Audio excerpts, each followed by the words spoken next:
Hello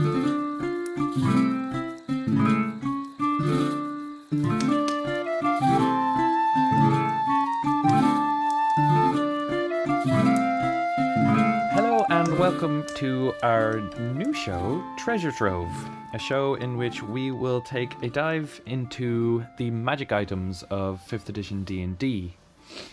Myself, Tim, and my buddy Dan Hi there. will be diving into the A section of the Dungeon Master's Guide entry on magic items. And this show is going to be kind of an alternative lifestyle vlog. No, it's not. It's going to be it's going to be an alternative show. It's going to be infrequent and it won't be as often as our Creature Club, but this is going to be maybe a little special for you all. Yeah, sort of like a cleanser between meals, like a sorbet cleanser. or something, you know? Yeah, like a pickled ginger. Yeah. Nice. And obviously our good friend Mikey won't be joining us today. He's too busy finding magic items. Magic items. I just made that up. I don't know what that means. I don't know his Okay. life. Yeah, neither do I. Cool. Tim. All right, so magic items. Magic items Starting with adamantine armor. adamantine armor. It's kind of a classic, you know? Yeah, adamantine's been around for a long time. It's kind of cool. I mean, I assume it's based on adamantium from X-Men, but I don't know what else it would be based on. We in my setting, and I'm only saying this because it's a cool explanation for what adamantium is. In my setting, there was basically like 4 elemental titans who ruled the worlds before the gods showed up. Ooh. And Ogremok, the Titan of Earth, or the primordial of Earth, as we call him, was killed, and basically his body formed a lot of the Earth because he was the Earth, effectively. And his bones were adamantine, and so the gods basically pulled his bones out of his body to make weapons to kill the other primordials. Wow. That's also hardcore. Yeah, so like the tunnels that are left by his bones being pulled out are the Underdark, and so we also call it the Boneways in our setting. The Boneways. Yeah, which is a great name. So if you want to steal that for an explanation for where adamantine comes from, please go ahead. Sure. That sounds like a good one. Shall we It's just kind of metal. Shall we read the little entry underneath adamantine? It's one of the shorter ones. Yeah. This suit of armor is reinforced with adamantine, one of the hardest substances in existence. While you're wearing it, any critical hit against you becomes a normal hit. So that's pretty useful. Yeah, it's certain. I mean, it's quite. I suppose it's kind of practical in a defensive sense. It's worth mentioning that it's any medium or heavy armor with the exception of hide, which is reasonable enough because hide is obviously like skin. Although it would be very cool to fight like, do you know I think it's the Nemedian or the Nemean lion? No. Oh, is that the Hercules one? Yeah, the one from the tale of the 12 tasks of Hercules. 12, 8, 12? I can't remember. think it's 12. I'm going to look it up really quick just in case. Yeah, you go ahead and confirm. But I think it's 12, and one of them is killing the Nemedian lion, who might be the Nemean lion, but I think it's the Nemedian lion. And he is like, basically like, the lion is kind of indestructible. Like it's almost like made of metal is the kind of implication. And it would be cool to... The 12 labors. 12 labors, yeah, sorry, that's it. 12. It's not the 12 tasks, it's the 12 labors of Hercules. Because one of them is just like cleaning out a stable. Yeah. Full of poop. Which is such a labor. Which is like legitimately a labor. So like it would be cool to have your party fight a creature like that, sort of this like, seemingly indestructible beast. Because in the myth, Hercules only kills the lion by like, basically like stabbing its insides with his sword. I think he almost gets it to like swallow him. Yeah. Like that's its only weakness because its exterior is invulnerable. So it'd be cool if they like beat a monster like that and then they could turn its hide into adamantine armor. It becomes useful. Yeah, so adamantine armor, it's fine. It's also uncommon, which is the lowest rarity of magic items, which means you could both reasonably say that people in the world, smiths, like skilled smiths, if your players can find them, could craft them adamantine armor. It's also reasonable to say that the villains have adamantine armor. Like, so if the Dark Lord is rich enough, why wouldn't he invest in adamantine armor? Yeah. Like, why wouldn't his royal guard be bedecked in like black adamantine armor? Maybe like, he's their signature. so powerful that he knows he's in a game where critical hits exist, and he's like, dude, I do not want to get a critical hit against me when I'm fighting. Do you know how dangerous those are? They're pretty dangerous. And he's right. Yeah. But I think that's everything we have to say about entry 1. Yes, indeed. Shall we move on Okay. to our next hilarious little weird one? This is actually a cool. I love items like this where they don't quite do anything. Yeah.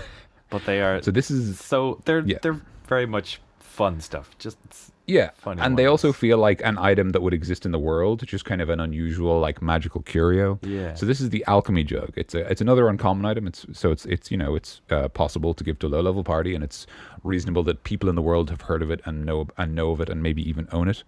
It's just a big heavy jug, and you can basically name one of 10 liquids, and then it produces an amount of that liquid during the day that you name it. Yeah. So I think that's a quick summary. We won't go over the specifics because it's not really that important. Yeah. But the 10 liquids are important, and we were having a laugh about this before we started recording. So there's like acid. You're like very, very practical, obviously. Using it for like damaging monsters, but also like melting walls or bringing down like whatever you need. Basic poison, another practical example. Like Absolutely. you can use that. Produces you can very use that little of it. Only a half ounce. Yeah. Only a half ounce, but that's probably enough for like 1 or 2 doses on a weapon or something. Beer, you're like, yeah, that makes sense. Kind of like, it is an item for mortals and they like their fun. Honey, you're like, you're gonna have to wait. That's a gallon of honey. That's about like 3 liters of honey or something. Also used in probably a lot of healing spells, so could be quite practical as well. Yeah, that's fair. And then the best entry, mayonnaise. Mayonnaise. How much mayonnaise, Tim? 2 whole gallons of mayonnaise. Do you know how much 2 gallons of mayonnaise is? That is. It's more than 7 liters. It's more than 7 liters of mayonnaise. It's a pretty bizarre amount of mayonnaise to produce. From It's anywhere.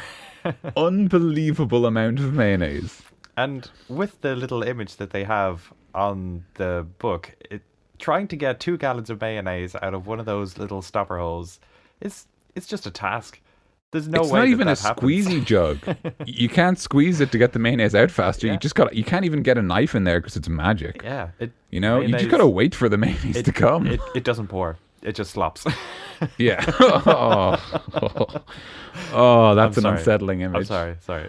I am attracted to the idea that like that is like sort of a fairly like non-violent but still quite like vile way to like interrogate somebody. Like they tie him down and they hold the mayonnaise over him.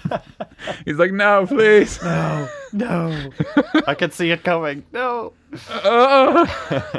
Anyway. And after that it's more practical options. Yeah. So oil, 1 quart, vinegar. So yeah, not a lot of oil. I think a quart is a bit more than a liter. Yeah. So it's quite a good amount of oil. It's like it's enough that you could fill quite a few flasks and like make fire bombs, or you could just like light lamps and like keep a fire going for the night, which is kind of cool. I like things like that where like oil works as you'd expect, so it's more up to the player's creativity than it is up to like the rules. It's kind of like, absolutely. well, what can you do with oil? And they're like, well, we could do this, and you're like, yeah, makes sense. You could make like a slick, or you could just set something on fire. Yeah, absolutely. Yeah, exactly. You could literally, you could make like slicks and stuff. That's a good point. I didn't even think of that. You could like set traps. You could leave signals. Like there's a lot of uses. And again, it's probably used pretty often in a lot of the rituals and stuff. If somebody wants to use all of the actual, very good point. When magicians don't want to use an arcane focus and they want to use the actual ingredients, oil is probably a frequently used one. That's a fair point, actually. So next up is vinegar. Vinegar. I don't know, man. 2 gallons of vinegar. 2 gallons is too much. 7 liters of vinegar. I mean, like, you don't go through that much vinegar in a year. Yeah. Like, you can do that once a year, and that's like your vinegar supply. I wonder for like why 2 years. though. Like, why would you need 2 gallons of vinegar? Like, what if you're making like very large batches of chips or something? If you're making like if you're trying to serve a party and like all the gods are coming and you need to make like salad dressing and you forgot your vinegar and you're like, does anyone have an alchemy jug? Just present it to each other like, oh, Finally, we have it. We can serve.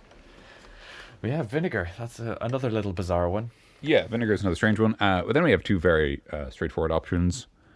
Fresh and salt water of various amounts of gallons.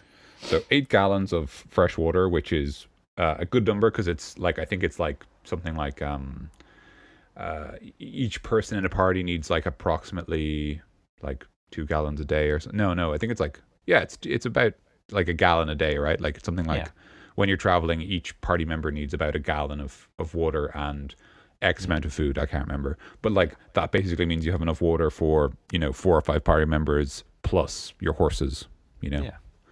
And obviously it's a good amount.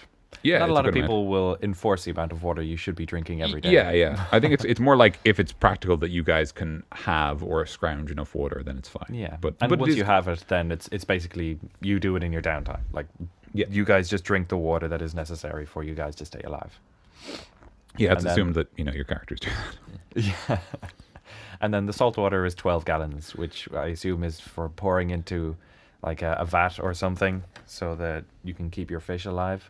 Or something. Yeah, I presume it's for when you want lots of water and you don't need it to be potable. You know what I mean? Like so, like the fresh water is practical for when you actually need to drink the water. But if for whatever reason, like putting out a fire is an obvious example. If you need to like put out a fire, best way to do it is just as much water as you can find. Hang on 1 sec. I need to let Zebo out of the room. Oh yeah, no problem. We can cut this out. Boop,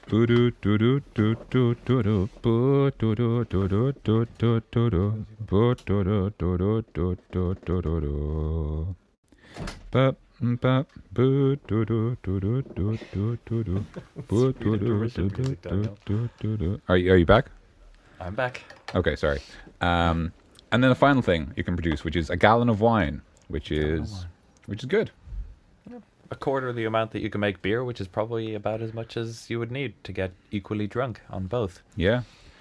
And obviously it's like, because wine is a fancier drink. The alchemy jug is cool. I think I like it as one of those classic non-combat, items that's really more about how the players use it. Yeah. And like clever things they do with it to solve problems. Yeah, it's practical and it's fun, and it can have a very comedic effect or a lightning effect on a campaign. It's good. It's also a very practical item for people in the world to own. Like, I mean, an obvious thing, right, is like if, for example, if like an innkeeper owns an alchemy jug, like they can produce their own like beer and wine indefinitely without any cost to themselves. Yeah, very good point. So that's kind of interesting. Obviously, it's also useful for like, assassins' guilds because it produces poison with no traces. Yeah. So like there's no paper trail leading to like a poisoner shop or whatever. Yeah. So that's kind of cool. Like the idea that like it could be used by various like underworld structures for its uses. And the other cool thing is obviously, and this is like, this is a very straightforward change. You could just add or remove a liquid. So if you decide that my alchemy jug cannot produce 2 gallons of mayonnaise, I've decided. I've decided against it. And like maybe it produces something else. Maybe it produces another, like maybe it produces, I mean, like something incredible. We like imagine if it produced like healing potion. Imagine if like that was one of its options, just like 1 dose of healing potion. So you could constantly... very, very practical. Yeah, or exactly. if you wanted to give it a little bit of mystery, if you were to tell them that there are 10, but that people have only found 9, so that they could like... Ooh, you that's have to very good. You activate it by like talking into it and then pouring the thing out. So you'd have to like keep referencing like various liquids to try to find out what it is. And that could be another little mystery, just like a tiny little add-on that makes it a little bit more memorable for your players. That's true, yeah. That's a good point. Like if it produced either like something unusual or just, like if they didn't know all of the liquids it could produce. Yeah, because mayonnaise doesn't exist everywhere. Yeah, I mean, and if you're that kind of person, you could just say that instead of mayonnaise, it makes ketchup.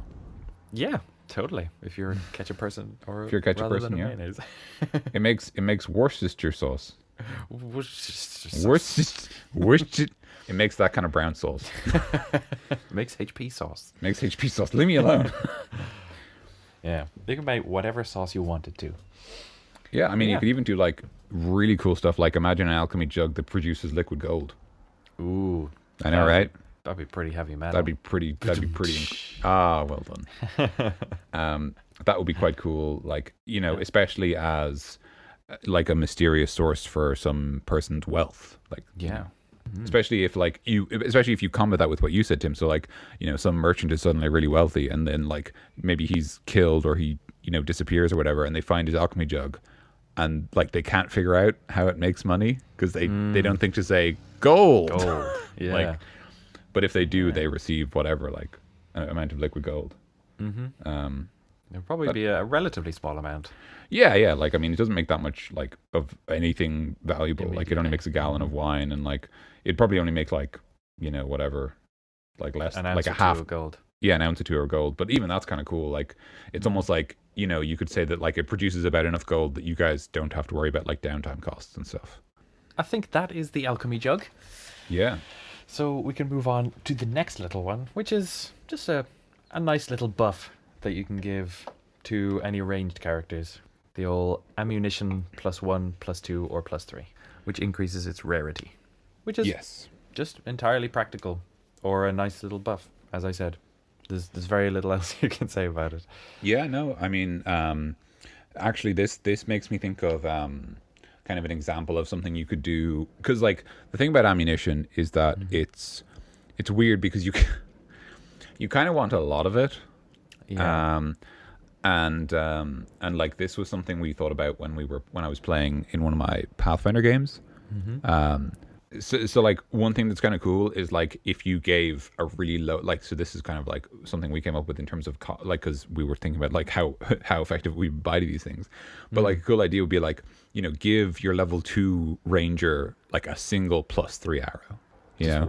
Just one.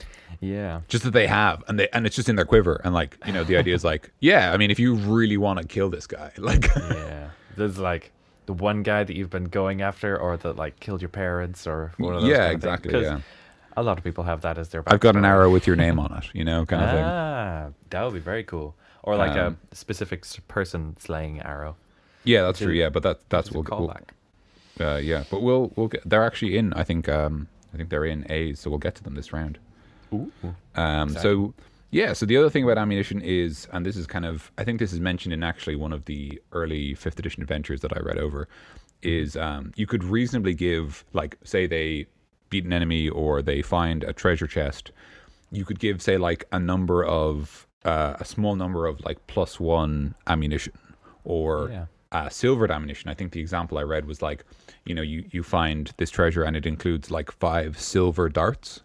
So like obviously like darts aren't very powerful weapons, but it's a nice touch that like they're specifically silver. So like if you're fighting like a werewolf or something, it's like and in that same vein, giving the party like a small number of like, here's some like +1 javelins, and it's just like once you throw them, they're not magical anymore. So, or it could even come from the players. I think like adamantine armor is armor that has had adamantine built into it. Similarly, you could probably ask like your Fletcher or whoever to just make adamantine arrow tips or lance tips or like true enough, to make it extra crits. No, probably just keep it the +1 or +2, which is kind of cool. If the players take the initiative and say like, what if I make my stuff just slightly cooler, because maybe they know something about, like, reward people for their knowledge even outside of the game, Well, I think it's more like reward them for taking initiative and paying attention. And like being specific and trying to get themselves involved and stuff. Yeah, totally. I like it a lot. But yeah, ammunition is straightforward, but it's nice in small doses. So next up, which end you are on it, I suppose, of ammunition. What, sorry? You said ammunition is nice in small doses, but I suppose it depends on which end of the ammunition you are. Well done. Thank you. Next up is the Amulet of Health, which I had never heard of and is a thing I've never considered. It's a very, very old school item, as far as I know. I mean, it's unsurprising, right? Like, it's called the Amulet of Health. Like, it's not an original name. It's not like, wow, really broke the bank with this one, guys.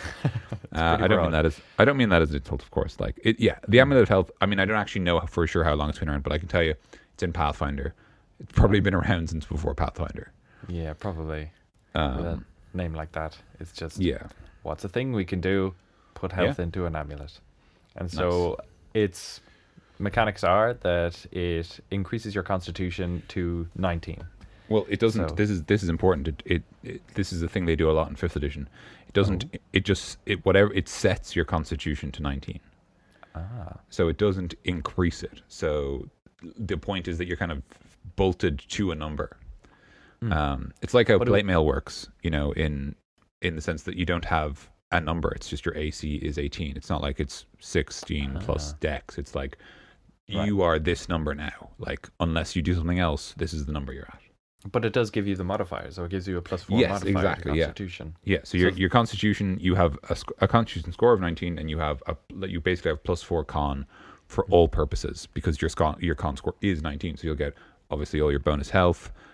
You'll get a better saving throw. You'll get better. There is literally no skill that uses Constitution, so I regret starting this sentence.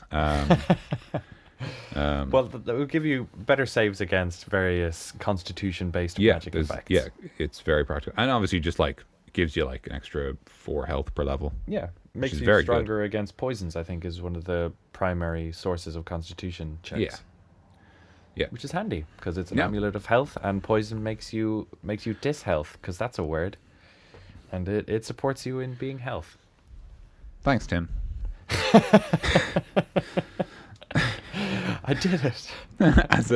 As a final aside, it's an item that requires attunement, which means that the attunement mechanics are just that you have a limited number of.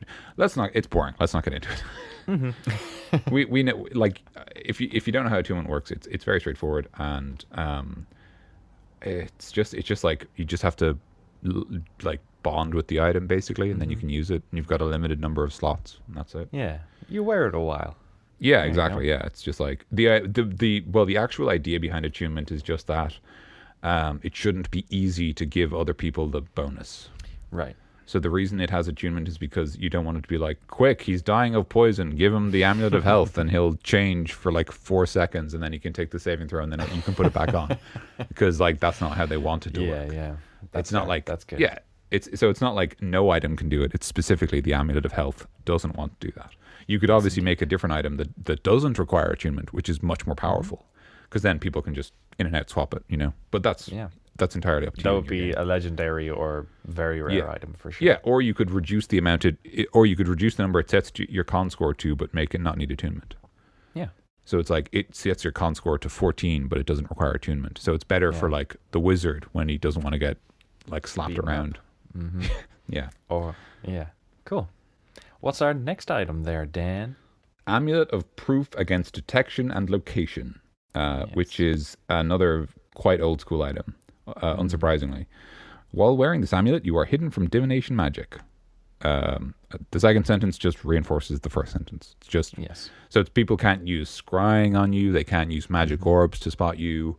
They can't they can't use I think the commune spell, the question where you ask your god some questions, the question where you ask some gods, nailed it. The spell where you ask a higher power some questions, I think that's actually divination. So if you asked, where is character X, and character X is wearing this amulet, you'd know you couldn't get a good answer because they wouldn't know. Yeah, which is kind of cool. Yeah, it definitely sets a very much.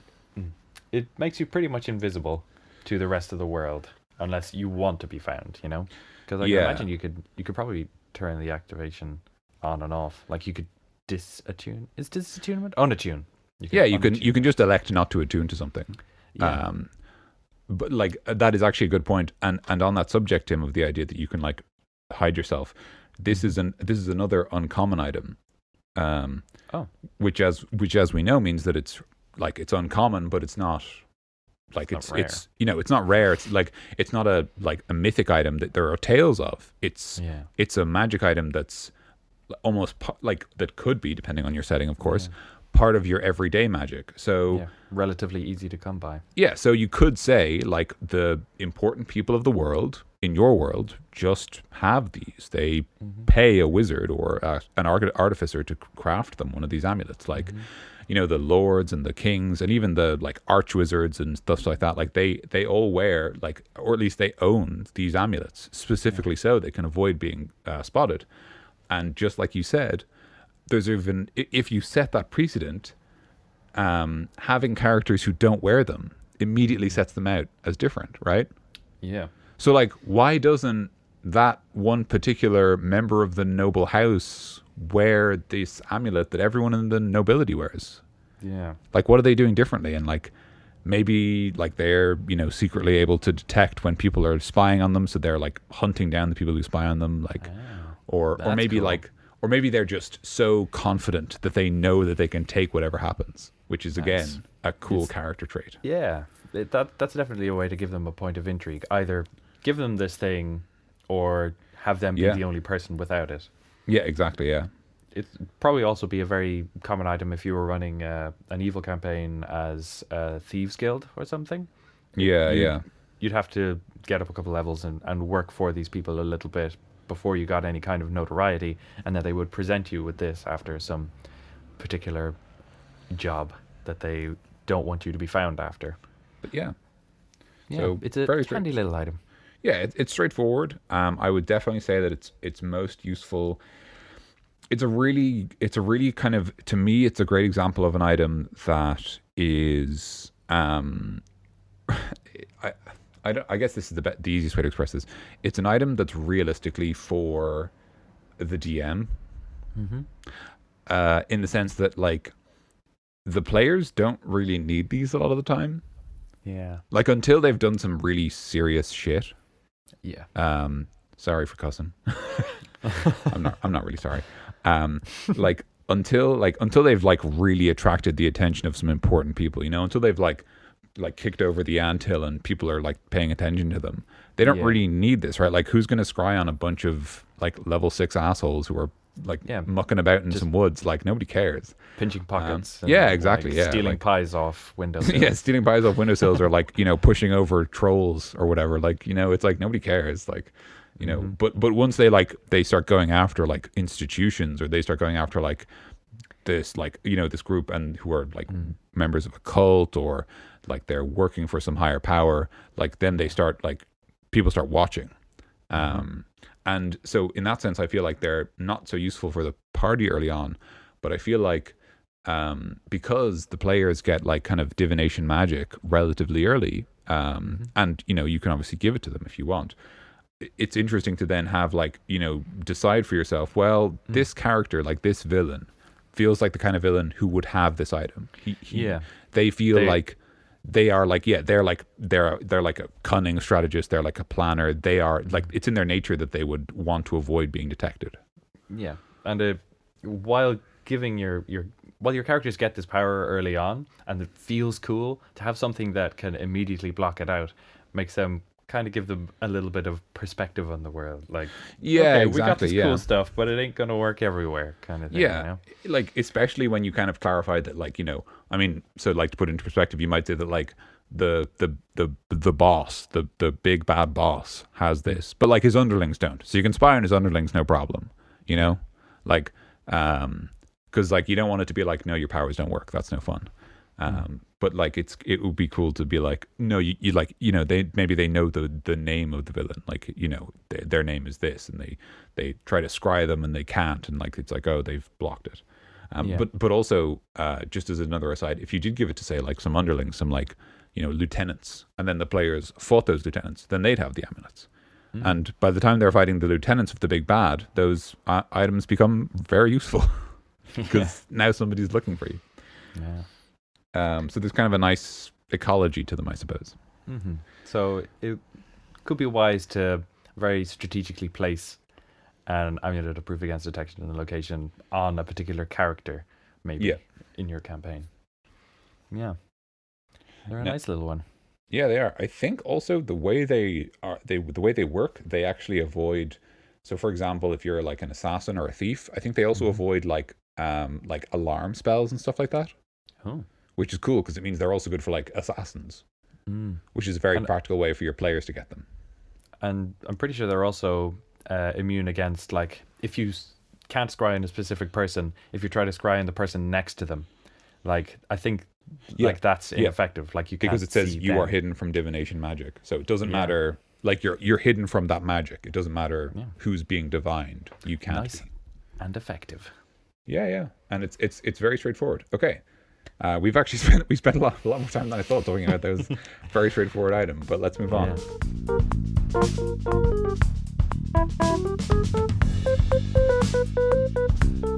Tim, what's the next item?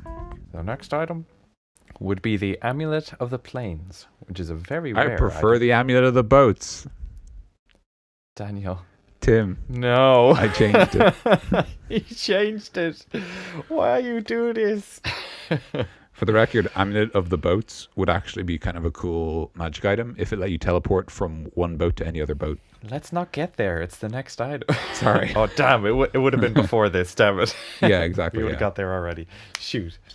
But the Amulet of the Plains is a amulet, obviously, that on a DC 15 intelligence check allows you to teleport to any plane. You basically use the plane shift spell, and you can go to a place that you are familiar with or that you can see clearly, I think. I'm not sure on the specifics of the plane shift spell, but it says you can use an action to name a location that you are familiar with on another plane of existence. So I think unlike the plane shift spell, you actually have to like have somewhere in mind. So you might be like Mount Olympus, you know. Mount Olympus. That's a good spot. Might go there now with my Amulet of Plains. Anyway, so if you fail the DC 15 intelligence check, you roll a D100. On a score of 1 to 60, you travel to a random location on that plane. So you don't get to exactly where you are, but you'll just be chucked somewhere on that plane, which could be a real pain in the ass. Yeah, so you're like halfway down the mountain, you got to climb it up. You're like, jeez. God dang it. And then on the remainder, on the 61 to 100, you travel to a randomly determined plane of existence. Which is very dangerous, unsurprisingly. Yeah. I mean, and I'd imagine you could only use this effect once a day, kind of thing. Yeah. Which very much limits you to being able to only use it. Like, well, no, I think you want, but it's an action, so you have to. Oh. Yeah, you have to like, but I think also you have to like know where you're going. Yeah. So like, you know, it's also worth mentioning that it says, so obviously like either you cast the plane shift spell, or when you fail, it's you and each creature, and I love this part, and object within 15 feet of you travel to a random destination. Cool. I love the fact that it says object so much. That is actually like, because you're like in a library, you're like, quick, we need to get to Olympus, Mount Olympus, and then you're just in the like elemental chaos, and there's a bookshelf. You in a bookshelf floating through the ether. You're like, fuck. Yeah. And then you take and then like a 15-foot radius like cube. Yeah, exactly. Plopped into the middle of it. But the best part is the fact that, like, because it is just, as far as I can tell, it is just that you can use an action and there's no limitation. The fact that you can, the visual of a player with the rest of the party like standing nearby, just going Mount Olympus, elemental chaos, Mount Olympus, Shadowfell, Mount Olympus, like 9 hells. God damn. Like, very possible with that. Like 40% chance it could happen. Yeah, a couple exactly. times. Yeah, I just think like that specifically is unbelievably funny. Very, very cool. I also like that it's each creature from the point of view of if you used it in a fight. Yeah. You know, you and your opponents are suddenly dragged to another location entirely. That's kind of cool. Especially if you say like, you know, like I think it's kind of, I don't think it's ever specifically said in the rules, but there's a common house rule that like people can always elect to fail a check. You know what I mean? So like if you know the correct way to use this item, you must know the incorrect way to use it. Yeah. Like, because every other way is incorrect. So just don't do the one right way. Yeah. That's a good point. So you could purposefully just cause yourself and your enemies to disappear. Absolutely. Then grab your buddies and escape the plane of chaos or elemental plane of fire or whatever. Yeah, and just leave your enemies there. Or even what might be cool is like if you know, for example, If you know, for example, that like the person you're fighting, he like whoever they are maybe like wanted in part of the elemental plane. You know, like the Ifriti of the city of Brass. Like there's a warrant for his arrest in that city. So you're like you can like deliberately misdirect or even try to specifically teleport there with them to like, you know, basically bring them back to their jurisdiction and then leave and let the like genie police deal with it. Yeah. The genie police. We're the genie police. Genie police. They're like the vegan police. Okay, so that's the Amulet of the Plains. I think that's everything we have to say about it. Yeah, absolutely. What's our next item, Dan? Animated shield. Armor. Cool. Shield. So it's a fairly straightforward item, realistically. It basically just that it's a shield, and as a bonus action, you can cause it to like leap to life effectively, and then it acts as if you are holding a shield, but you have the hand free. I think it would be a very effective item to give to an enemy so that your characters might be able to pick it up. Yeah, I was just thinking a nice that. a nice loot drop from a big bad even. Yeah, or even a little bad. It's interesting that it's very rare. That kind of surprises me, because I mean, to put it into perspective, that's as rare as the Amulet of the Plains, which lets you infinitely cast the plane shift spell. Yeah, and comparatively, this lets you fight as if you had a third hand. Like, yeah, so it's unusual in that sense. So I don't know if this is in the purview of this show. I think it's reasonable to say it is. I think if I was giving the animated shield to someone, I think I might add that as a bonus action they can point to an ally and it will protect them instead. Because I think that's just cool. I think that's like a real feel good mechanic. Like, hey, my friends need help. I think the point you made about how it's great for a villain to have, I think that's the best thing to say about it. Like it's like it's very like I think it's immediately very like it's obvious what it does and how it works. And I think like, you know, the moment where they're fighting like the Black Knight and they like, you know, toss their shield to one side and like rather than dropping it like floats in place and blocks your blow, and then he like lays a second like or like, you know, draws another sword and then he's got two swords and and a floaty shield. Oh my. And a floaty shield. Like they, you know, I do think that if you're going to use it with a villain, definitely make sure that villain dual wields, because I think the image of like the villain drops their sword and then puts their hand on their sword and now they're both on the sword and now it's, you know, two-handing the sword. That's much less exciting than like, and then it draws another weapon and it's like, that's twice as many weapons as it had before. This isn't even my final form. Yeah, very much so. Yeah. Let's move on to the next one, because the next one is our first legendary item. Take it away, Tim. So the first legendary item on our list is the Apparatus of Quailish, possibly? Or Quailish? I think I was saying Qualish in my head, but I don't think Quailish is wrong at all. Yeah, so however you want to pronounce it, you can argue with your players over it. Or pronounce. So this is a very specific item to this kind of thing. Like, it is basically a crab tank that you and your buddies can jump into, or that you can put your bads into. You know? They are... I really don't know how to go into it. So it's a barrel. It initially appears as a metal barrel, a large metal barrel. A DC 20 investigation check finds the hatch. So if the player's like, if the party doesn't know what they're doing. So it's really hard to just figure out what the hell this thing is, which is a nice touch because it is legendary. Yeah. But if you do, it opens up and there's room inside for 2 medium or smaller creatures, which is weird. You think there'd be room for like more smaller creatures. But anyway, it's just, you know, whatever.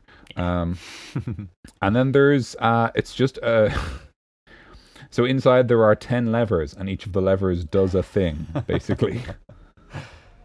And then if you are probably familiar with the item, I can't imagine you would do this, but you could just roll a d10 if you're unfamiliar to just start pulling levers. Yeah, literally just pulling levers and stuff.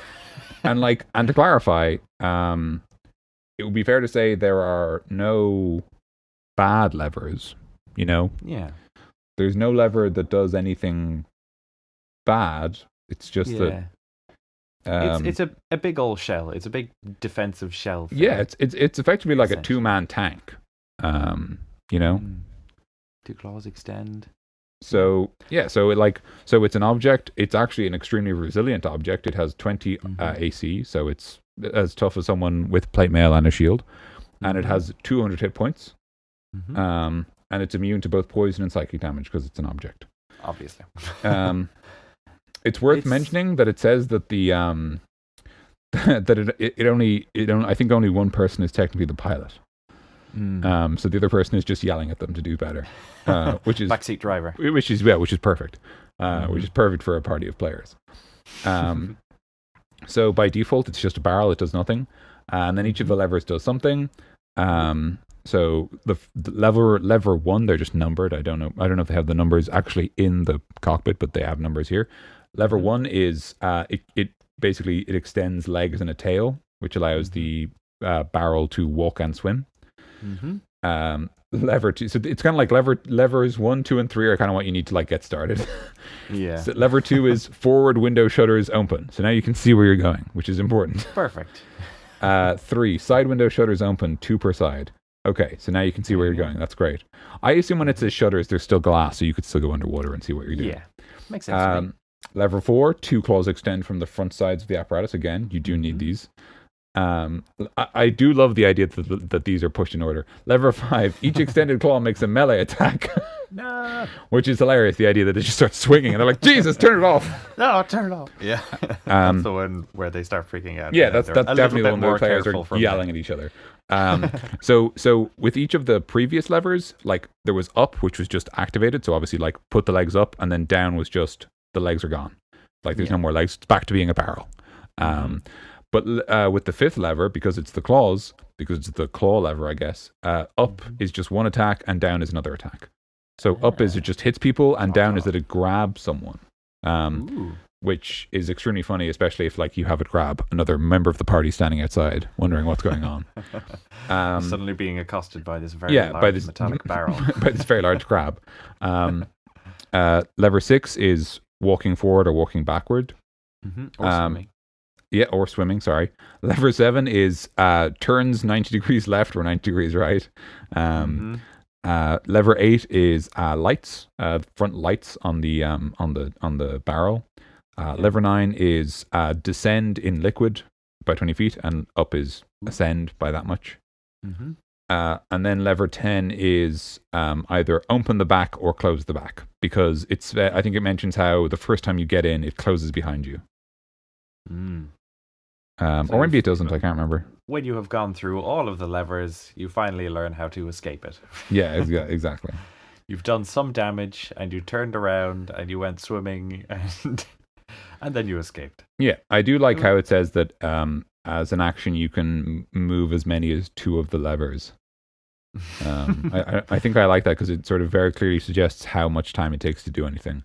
But also makes it feel very much like an old-fashioned like vehicle. You know, you're like, and you're like, rotating it and moving and charging and stuff like that. Yeah, I feel like the workings of the apparatus would only be used for its first interaction. Yeah. For your players, and after that, you might let them play around and make them fail once or twice afterwards. But I feel like once they get the handle around how to actually play with the apparatus of Quailish Qualish, yeah, whichever, then they can be effective with it, and they don't really have to tell you which lever they're pressing. Essentially, yeah. The main thing that they don't overdo it. Yeah, the main thing that confuses me about the apparatus is that it only fits 2 creatures.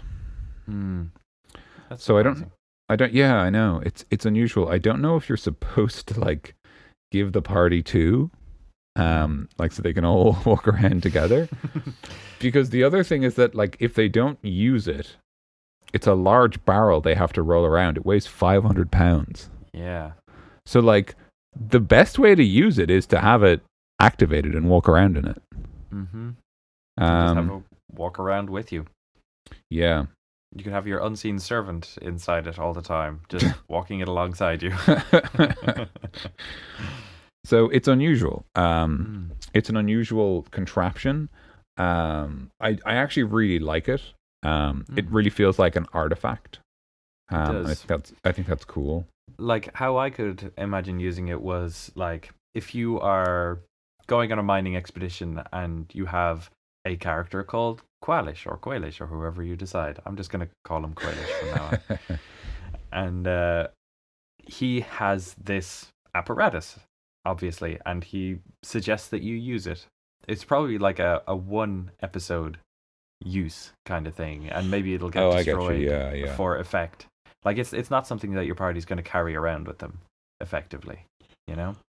Yeah, I mean, I was going to say, like, the other thing you could do with it is, if, for example, your players had a mobile base of operations, like if they operated out of a ship, or like a mobile fortress or whatever, it'd be reasonable for this to just be something they have in their treasure room. Yeah, that's fair. You know, like, because it is, I feel like the interesting thing about, like, the thing I kind of like about it is that it's effectively, like, it's not very good at fighting. Yeah. It's realistically, its main use is the fact that it can go to a depth of 900 feet. Yeah. Like, it's effectively like a diving bell, like a more useful diving bell. So from that point of view, I like it as, you know, more of an exploration-based artifact. Yeah, that's a good point. Yeah. Be very, very useful as like a diving expedition kind of thing, which will get you into underwater combat, which is occasionally very, very awkward. Yeah. But there are lots of abilities that a lot of magic characters or characters that use magic can use underwater that, you know, they'll be able to use effectively now. Yeah, I mean, like, even stuff like, you know, maybe some of your party are like Tritons or they're sorcerers and they have air bubble or whatever. And then for the rest of the party, like the rogue gets inside the apparatus and he just mucks about, you know, plays with the levers. Feels faintly ineffective, but is still good at sneaking. Yeah, still with They'll never find him in there. I think that's everything about it. Realistically, it's a very unusual artifact. Indeed. It's one of those examples of an artifact where, like, even though it's like legendary, I'd be fairly happy to give it to like just like a level 8 party and just be like, yeah, just do whatever you like with it. Like, this is like a one in a world thing. You're like, you're not going to come across this again. But they just find it somewhere and it's like, you can not take it with you. I don't care, like, whatever. Oh, that's a good point. It could just be found. Yeah. Like it doesn't have to be presented to them. They could just come across it. Yeah, exactly. That's good. I like that. But yeah, that's the old apparatus of Quailish. Yeah. So now we're back to normal stuff. Normal stuff. Now we're back to definitely, and I don't mean this, okay, this sounds like an insult, but it actually isn't. The item probably tied for the most boring item. On this list or in just the entire thing? I think in the entire list. So this is armor +1, +2, or +3. Daniel, and how can you say that's boring? Because it's very boring. Agreed. Yeah. So armor of +1, +2, or +3 is an armor that gives that much of a bonus to AC. Depending on the bonus, it's levels of rarity, either rare, very rare, or legendary. And it can be any kind of armor. And that's it. It's interesting how, if I recall correctly, a +1 weapon is maybe uncommon instead of rare. Or I could be wrong, but I think it's like they kind of value like plus armor as kind of more valuable than plus weapons, because armor is just a static number that you have to beat, whereas even a +1 weapon is just adding to a dice roll, which is still random. Totally. But yeah, I mean, like, there's so little to say. Yep. I'm at a loss. I think we just move on. Like, I think, like, you know, that's what I mean when I say it's boring. Like, I think it's a very practical piece of enchanted gear, but there's nothing really to say about it. Like, there's other, like, we're literally about to talk about like 2 more interesting types of enchanted armor. Yeah, 3 even. Sorry, yeah. But like, but yeah, like it's just the classic, you know, a +1 enchantment on armor, and it just makes you a little bit harder to hit, a little bit better, and it could even be used as like a tack on, like a little extra bit for some nice piece of armor that you get. Yeah, like true. you just pick up this cool thing, and then you just have it, and it's slightly better.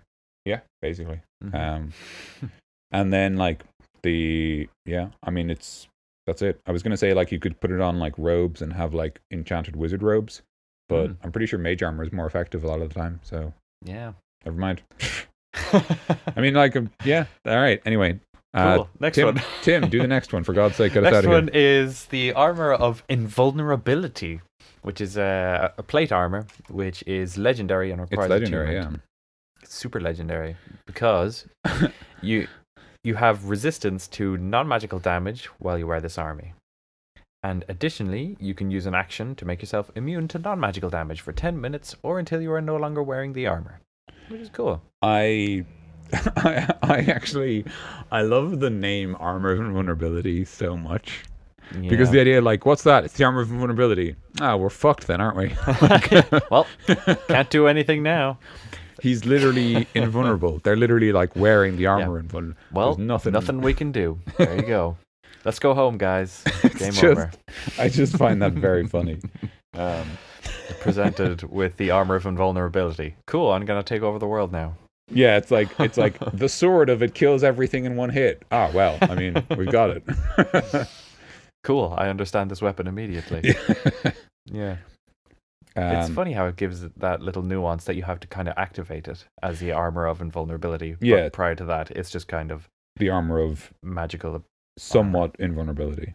Yeah. So, it's like the armor of resistance and then it's the armor of invulnerability. Yeah. The armor of not quite invulnerability, then the armor of invulnerability. I love the fact that it's like you are immune to non-magical damage for 10 minutes. Like, yeah. That is so long. once a day, you know? Yeah. You have to rush between encounters to make sure you still have your invulnerability. I mean, I think this is a great example of, like, we did this with the with our Creature Club episode on Solars. If you haven't listened to that, you should check it out. In that, we talk about the Solar has a slaying greatbow, which is basically able to immediately kill someone if they are on low enough health. They make a Constitution saving throw, and if they fail, they die. And like one thing that I think DC mentioned was like it'd be really cool if a villain had this. Like, you know, imagine what they could do with it. And I think the armor of invulnerability is another great example of that, right? Like, imagine if your big bad has the armor of invulnerability. Like, how scary is that? It's pretty terrifying. Like, he probably doesn't activate it until like later in the battle. But like, you're hitting him with your non-magical weapons, and you're like, "Damn, it's not doing as much damage as we want it to."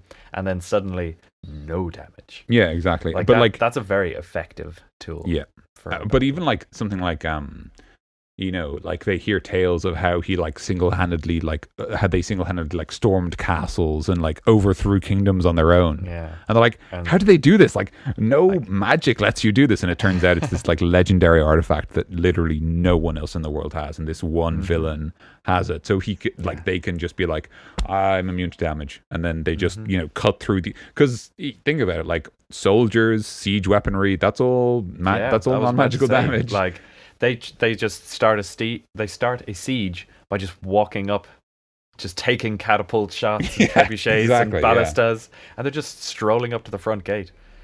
Just badassery, which is very much fear inciting in I was going to say of any siege. If you imagine that this big bad like deliberately lets cannon fire or catapult shot or like, you know, whatever hit them because they know it can't hurt me. And this will break the enemy. You know, and he has a little timepiece beside him, just nervously looking at it every minute. Oh yeah. They're like, you know, they're clever. Yeah. So the armor of invulnerability is unsurprisingly a very cool legendary item. And probably just about as old as the amulet of health. Yeah, probably. Yeah. But yeah, it's a great thing to give your villain because it will make them terrifying. But what I like about it as well is that like it's really strong, but the villain is only wearing one. So after the party beat him, like they have to decide who gets the armor, and like I find it's going to take a party to beat whoever has this armor on. Yeah, absolutely. Yeah. But yeah, I think that's pretty cool. All right, up next is go for it.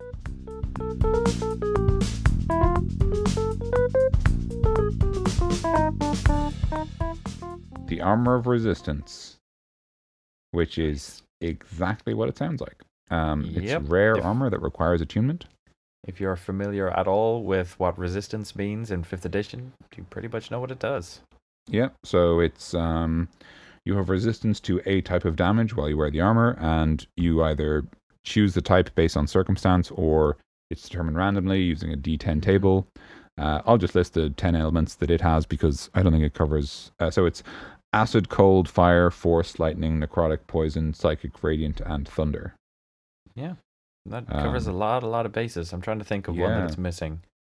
That's basically it, realistically. I mean, the only other ones are stuff like, like certain monsters might say, resistance to like non-silver weapons and stuff like that. Yeah. So you could have those, but those are kind of like, those are slightly unusual. It's reasonable to say that like that's kind of a quality of a monster. Yeah, absolutely. Like you basically have cut the hide from a monster to build this armor. Exactly. Yeah. Or it's been enchanted in some way, but I think armor resistance is weird because I think it's very context heavy as an item. Yeah. I think that any of the damage type resistances are only as valuable as the creature that you're fighting. If you give it to a villain, it's only as valuable as the villain expects to resist that damage type. Yeah. I'm the kind of person who wouldn't ever give a player. I don't think I'd ever give them armor that's just armor of resistance. And that might be as simple as like it's armor that resists fire damage, but it also emits a light. You know what I mean? Like it doesn't have to be a big second effect. Yeah, or it could be a kind of an armor of broader resistance. Like you can attune it to a particular type of damage, maybe. Yeah. Like it's like it's adaptive or whatever. Adaptive. That's a better term for it. Or it's for example, you might say like armor of elemental resistance, and it resists like cold, fire, lightning, and thunder. Yeah, but it doesn't resist like the other ones. The other ones are bludgeoning and piercing and slashing from the.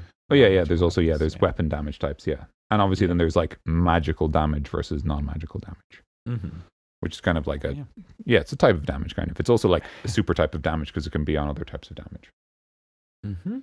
But yeah, armor of resistance. I don't really have a lot to say about that. No, it's almost as it's kind of a relatively common kind of thing. So it's something that you can give your players if they basically want it. Like, if they want to make an armor of cold resistance because they just fought, like, a Yeti or something, and they want to have cool Yeti armor, let them go ahead and do that, That's a very good way to look at it, yeah. And maybe give it a +1 just as a bonus or whatever. Yeah, like, or give it something else, like, it doesn't really matter what it is. I do think, like, resistance on its own, like, I mean, for context, in the game that I ran for us last, like, I gave your character fire resistance, which according to this is a rare level enchantment, but I don't think it came up that much. Yeah, like, even right there are 10 different types of damage that I could take. Yeah. And one of them I am now resistant to. Exactly. Which is considered a rare, Yeah, like, exactly. You're talking about a 1 in 10 chance, so, like, it has to be either, like, very relevant because of the campaign or, like, realistically not that important. Yes. The next item is the Armor of Vulnerability. What? Yes, it's a rare armor which requires attunement. And it's a sneaky one that you can give to your characters. They might find this laying around, or they found it like in a set of, or they bought it from an armorer who didn't quite know what to do with it. Like they came across it or something. And it is basically the DM chooses a type of kind of physical damage, bludgeoning, piercing, or slashing damage. And the character becomes resistant to that thing. Yay. But what the DM won't tell them is that it is actually cursed to make them vulnerable to the other 2 types of damage. So it's real sneaky. Yep. Mm-hmm. So it's worth saying just that it does say, and this is obviously something you can choose to use or not. Mm-hmm. It says this armor is cursed. A fact that is revealed to you only when you use an identify spell, or if you attune to it. So when you attune to the armor, which you obviously need to do for its bonus, you also realize it's cursed, but you can't lose the curse until you get high enough magic, like remove curse, or obviously high level healing magic will do the same thing.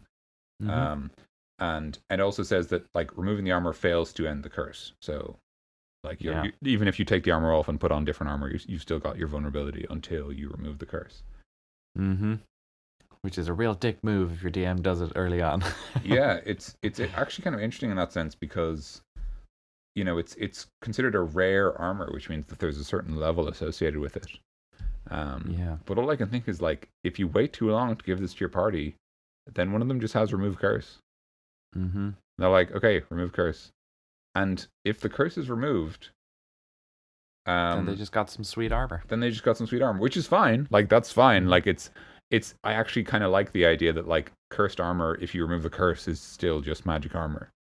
But it almost feels to me like it would actually be more interesting to give this to a really low level party, and they just have to they just have this curse for a while. And obviously, like they could like talk to a cleric in town who might say like, oh yeah, there's people who can remove that curse, and they can like go on an adventure to remove that curse, or they can just deal with it and have this sweet magic armor. And once they're high enough level, hey, we got rid of the curse as well. Sweet. But I think even its immediate ability is consistently more useful than the armor of resistance, which is an equal level of rarity to it. And not cursed. Like bludgeoning, piercing, and slashing damage will be used so much more frequently than any of the other like magic or elemental based magics. Yeah, very true. So it comes with its little pin in your side, but it's substantially more useful once it's been used effectively. So the only other thing I was going to say, and this is just a general point, we might mention this again when we touch on other cursed items. So a really cool thing to do with cursed items specifically is to have players find them on corpses. Ooh. Because obviously the curse worked. Yeah. You know what I mean? Like, it's like, so when you find like a knight with a +1 sword, you're like, why did he's got a +1 sword? Like, what's this guy doing? But like, if you find like this armor on a fallen soldier and you're like, I wonder why they're dead when they have this clearly enchanted armor. It's like, it's cursed. You know what I mean? Like, I don't know, try it on. Maybe attune to, it's cursed. Like there could be a nice touch where, for example, let's say that you have armor of vulnerability that resists bludgeoning. And then you find like this soldier's corpse, and he's like a pincushion, just like full of arrows because he's got vulnerability to piercing damage. So that's like a kind of a fun way to sort of introduce it. And then obviously like you've got that classic thing where you have told the players, if they'd been paying attention, they might have gone like, how come this enchanted armor didn't block any of these arrows? Well, I guess it's nothing. Whatever. And then sweet armor for me, and then death. Well, probably not death. No, vulnerability. Just a dangerous time for a while. Yeah. So that's the armor of vulnerability. That's the armor of vulnerability. What is our next item? Our next is the arrow catching shield, which is pretty cool. It's a rare shield, requires attunement, like most pieces of armor that are enchanted. And you gain a +2 bonus to your AC against ranged attacks while you wield the shield. Sweet. Which is cool. And then in addition, whenever a nearby ally is attacked, you can be like, it hits me instead as a reaction. And as a nice touch, there's no limit on that, so you can do it as much as you like. So you can constantly block ranged attacks targeting your allies. So this is a pretty cool item. It feels like what I like about this item is it feels like a signature item. Yeah. Does that make sense? Like, yeah, kind of the defender. Yeah, like this is. Yeah. Yeah. This would be a great item to like like say for example one of your characters is playing a paladin who chose what's the path called when you're is it called defender or guardian stance or whatever? Like guardian fighting style, I think. Could be. I'll have a look. I think it's either guardian or defender fighting style, but it's basically to do with fighting with a sword and shield, and like I think you get abilities to do with protecting your allies. So I feel like this is kind of a cool item to give them that like plays to their strengths and reinforces their character archetype, which is like, great. I think it's great to do stuff like that. Typically, just all good all the time. Yep, it's a shield, but it's a better shield some of the time. And it helps you protect your friends, which is always good. I fight for my friends. Yeah, arrow catching shield, a nice. Yeah, I mean it's pretty broadly usable. Yeah, it's very straightforward. It's an interesting item to give villains because it has an element of altruism to it. Yeah, kind of gives your enemies a bit more character, really. It is very much the character driving thing. It makes them seem typically quite good. Yeah, that's interesting. I just got real introspective there. What if my enemy had an arrow catching shield and he defended his buds? Yeah, I know, right? I still want to fight him? Yeah, right? Like, suddenly the Black Knight isn't just the slayer of mortals. They're a soldier who fights alongside their companions and like defends them from danger as you do from your, for your allies. He's just an adventuring boy like us. So it's interesting in that sense. It's kind of a cool item in that sense. It's a very cool item to give, like kind of the fallen soldier, right? The fallen knight, the fallen paladin. Like it's kind of appropriate for them because it suggests who they were. Yeah. How they sacrifice themselves to defend their friends. Yeah, I mean, even if they don't, for example, right? Even if they have this shield, like let's say one of your villains is an anti-paladin, right? And they have this arrow catching shield, and the party fight this anti-paladin who obviously has the bonus to ranged attacks, but never uses the other ability, never blocks any damage. And then when the party take the shield from the anti-paladin, they realize it had this other ability, and they realize like it's from when this paladin still had their honor. It's sort of, it represented them now. And like, maybe you have some touch where the item, like, and this is pure improv, but this is something that I'd love to do, is like, say the item gives you a much better, like it gives you a +4 bonus versus range attacks, but it can't defend your allies. But you could bring it to be purified, and then it would go back to a +2 bonus and give you the reaction. You know what I mean? So it's like it's more selfish shield because the anti-paladin was corrupted and stuff like that. Yeah. So the actual magic in the shield has been influenced by the user. That's pretty deep, Brew. Thank you. So that'd be cool. That'd be a cool thing you could do. Would indeed. The arrow catching shield. Yeah, it's a nice example of a specific but useful item. Also, I want to mention briefly because I love mentioning stuff like this. Arrow catching shield says ranged attacks. Siege weaponry is a ranged attack. Just have to mention because just saying. Just the image of like, a catapult shot is going for the rogue and the paladin just leaps in the way. And just like takes it on the shield and like, beautiful. Spins like they get knocked like 20 feet back by the force of the blow. It's like very, very. But they just saved their very delicate glass cannon. Yeah, exactly. Yeah. So just something I always feel is important to remember. It's siege like weaponry. It's siege weaponry. No, just like how ranged attacks, you go, like crossbows and arrows. It's like no. There's other ranged attacks. Yes. Like even spells are ranged attacks. They're ranged spell attacks. You can block. You can protect your friend from like a lightning bolt or whatever. Or a magic missile. Yeah. Magic missile. Magic missile. Magic missile. That's a good point, actually. Even though magic missile can't miss, you become the target of the attack. So it's one of the only ways to block a magic missile. Yeah. That's cool. Just thinking. All right. There you go. And we move on to our final item of the evening. Shall we read it at the same time? See how that'll go. Absolutely. I think we shouldn't. I think we've made enough mistakes in this podcast. And I think that you should just tell us what the item is. Sure. This is the Arrow of Slaying, which is a weapon, open brackets, arrow, close brackets, very rare.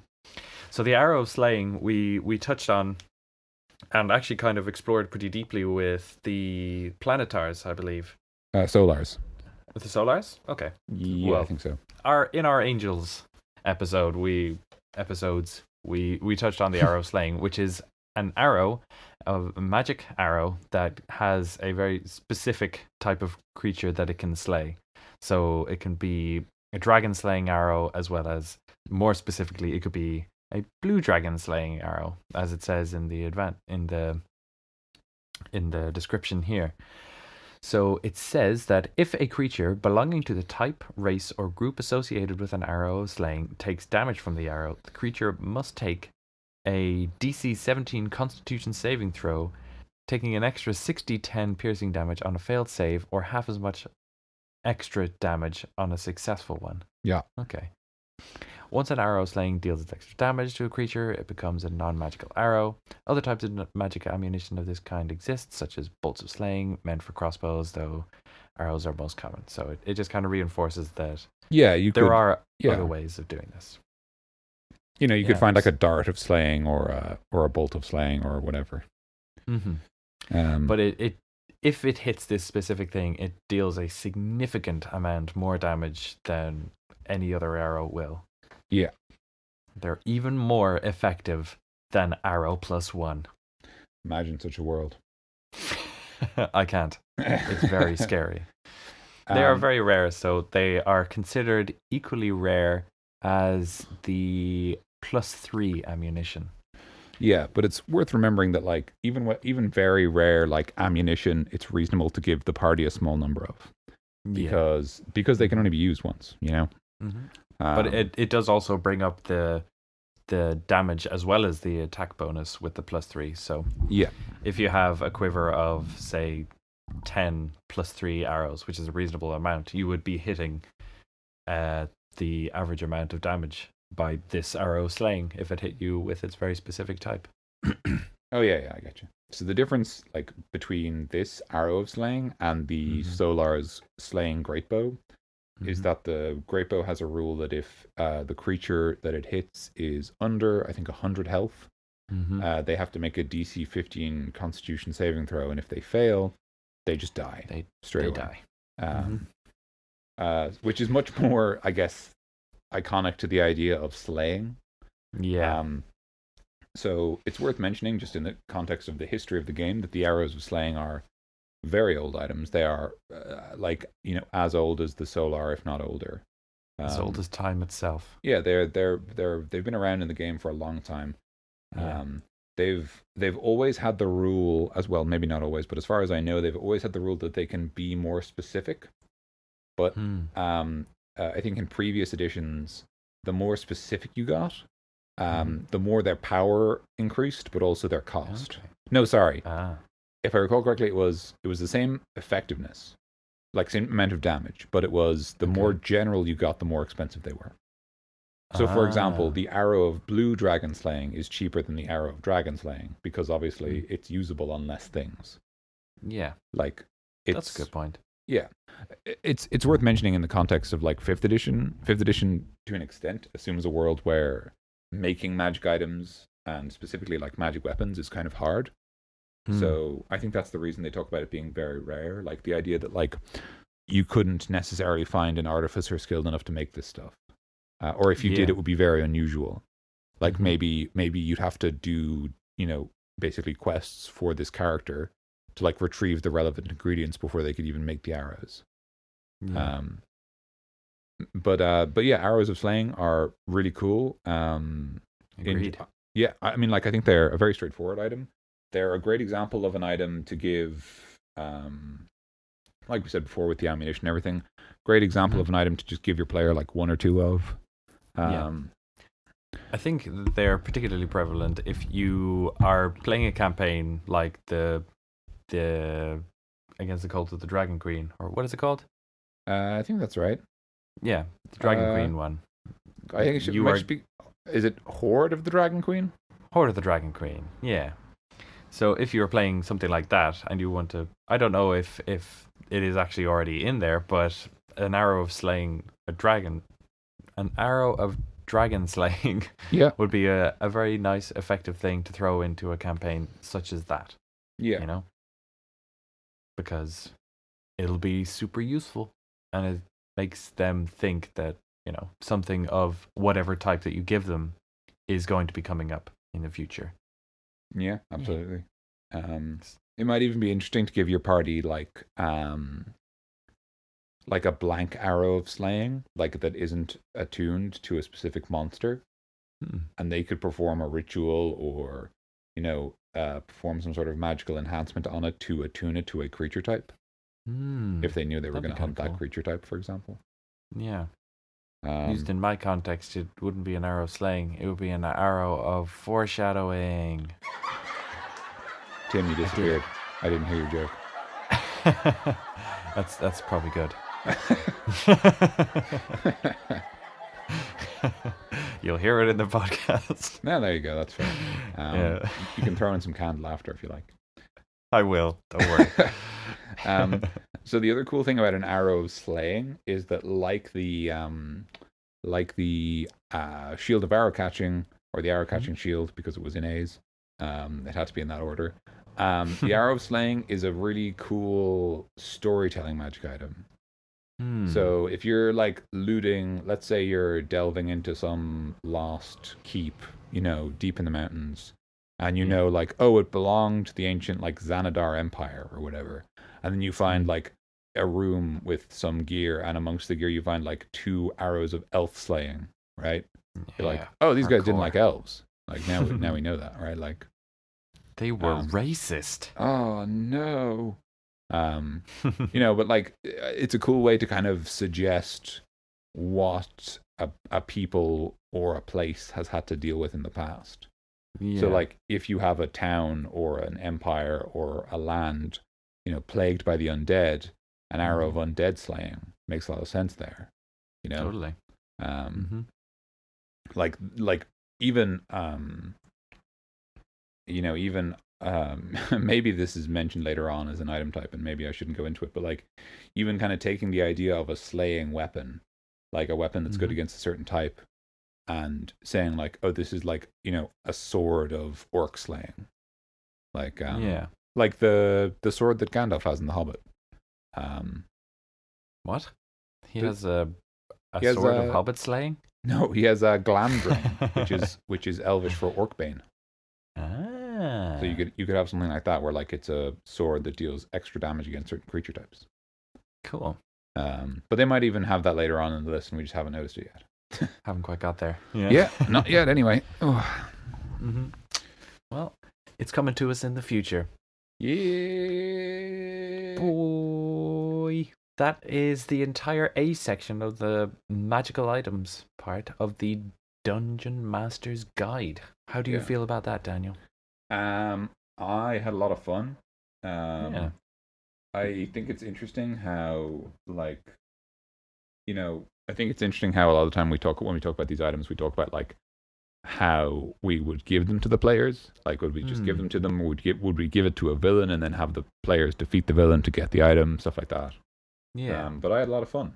This was pretty cool. And hopefully it was useful to our listeners. Yeah, I'm sure it was. I'm sure they'll let us know. I hope it was. Let us know what you thought of this and whether we should do more of it, because we enjoyed it, obviously. Yeah. So, Treasure Trove, this shall be called in the future, as I told you at the beginning of this episode. You did. I was there. And I have been Tim. I've been Dan. And I hope you all have a lovely evening. Any last thoughts, Tim? No. My last thoughts are this. 7 liters of mayonnaise. Thanks, everybody. Have a good evening. Bye.